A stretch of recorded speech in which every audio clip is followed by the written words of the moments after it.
wabarakatuh. Halo guys, ya gimana ibu udah mirip jadi youtuber belum? Ibu buat video ini dari pagi sampai sore ya, bahkan malam ada beberapa yang ibu perbaiki. Jadi mungkin cahayanya, muka ibunya agak berbeda, mohon maaf.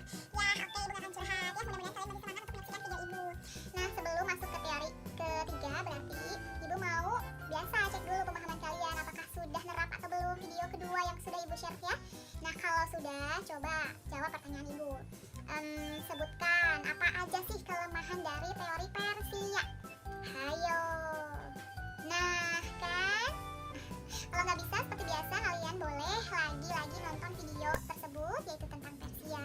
Kalau sudah bisa dan sudah mahir silakan untuk melanjutkan video ketiga ini. Ya, udah nonton ya. Ya, jadi sebelum kita bahas ibu mau tanya. Dan ibu yakin yang jawab ini pasti banyaknya perempuan dan yang tahu tuh pasti perempuan. Nah, pada tahu nggak Tasya Farasya? Tasya Farasya. Ya, atau Aliando Syarif atau mungkin Nabila Syakib ya.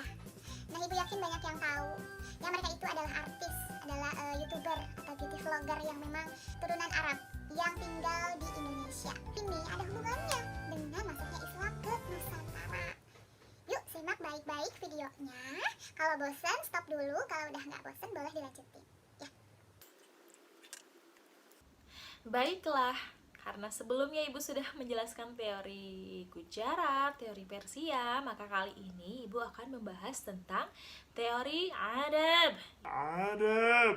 Ya, pakai kol-kolah ya guys. Ya, katanya teori Arab ini menyatakan bahwa Islam masuk ke Nusantara ini dibawa oleh para musafir dari Arab.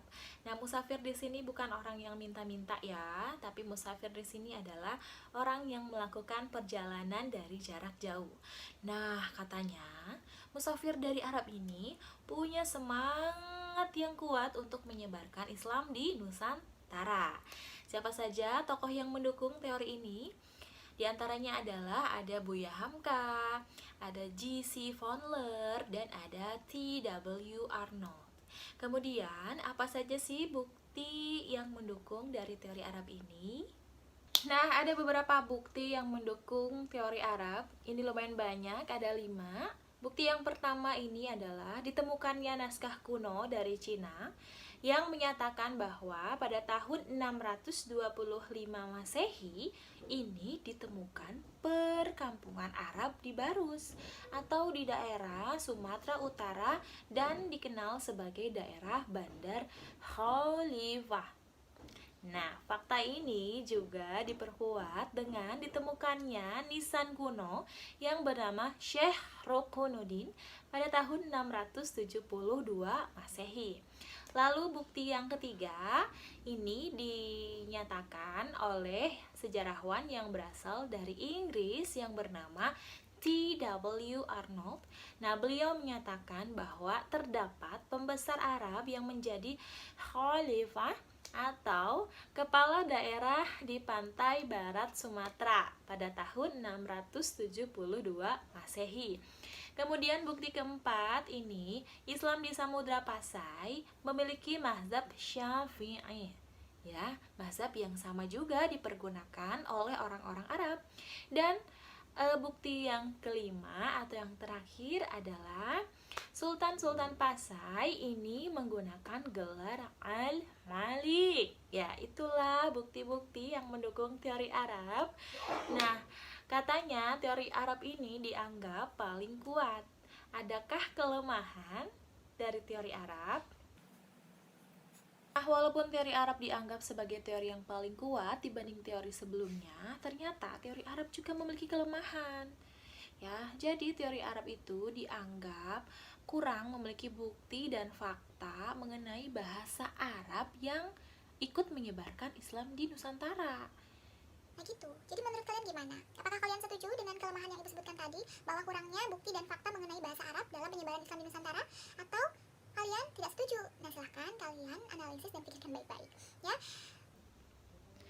Oke, baik, kita review pembahasan kali ini mengenai teori Arab. Yang pertama, teori Arab ini dinyatakan masuk ke Nusantara ini pada abad ke-7 Masehi dan dibuktikan dengan ditemukannya perkampungan Arab di Barus di Sumatera Utara pada tahun 625 Masehi.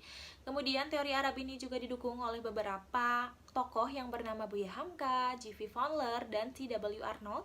Salah satu bukti yang memperkuat juga adalah adanya persamaan mazhab yang digunakan oleh orang Arab dan oleh orang-orang di Nusantara, yaitu bermazhab Syafi'i.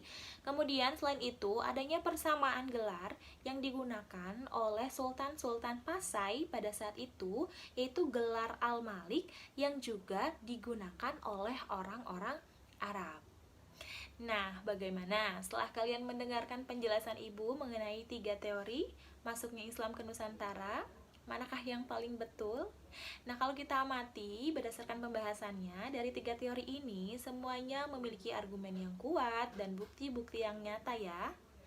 Nah, dan semuanya sepakat bahwa Islam masuk ke Nusantara itu adalah pada abad ke-7 Masehi dan berkembang di abad ke-13 Masehi. Kira-kira setelah membahas 3 teori persebaran Islam di Nusantara, apakah masih ada teori lainnya? Simak terus video ini, jangan lupa untuk membuat peta konsep dari pembahasan teori Arab dan juga upload foto selfie kalian yang sedang menyimak video pembahasan ini.